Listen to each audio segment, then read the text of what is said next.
morning everyone, we have got a new activity for you today. It's really quick and simple. Yeah, we have. With your little kids, it's more of a visual activity so they can have a look at what happens. But for your older kids, you can extend them and actually turn it into... Thank you. Blow raspberries. You can turn it into a science experiment and have real good discussions about it. So I'll talk you through how you can do that. All you need are some coloured sweets. I've got Skittles. You're not having them, but you can use Smarties, or actually testing different sweets could be part of your science experiment, but we'll talk about that. You need a plate that is pale coloured so you can see what's happening. And then I've got a jug of relatively warm water, but again, water temperature could be, thank you, could be part of your science experiment. So I'm just going to show you how to do it, and then we'll discuss how you can extend your children's learning.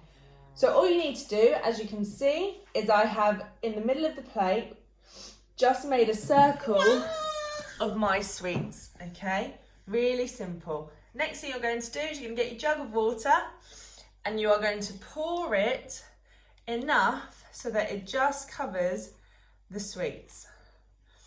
And then you're going to wait and see what happens.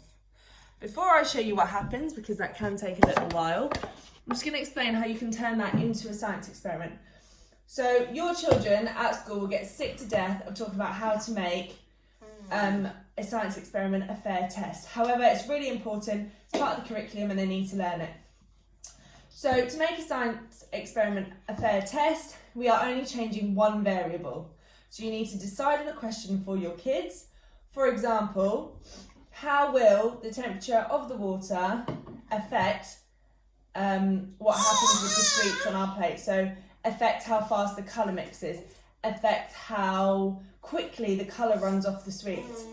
Obviously, the only variable you're going to change there is the temperature of the water. So you need to talk about that and how everything else needs to stay the same to make it a fair test. So you need to make sure the sweets stay the same. You need to make sure the number of sweets stay the same. You need to make sure the colour of the plate stays the same. And the only variable you're going to change is the temperature of the water.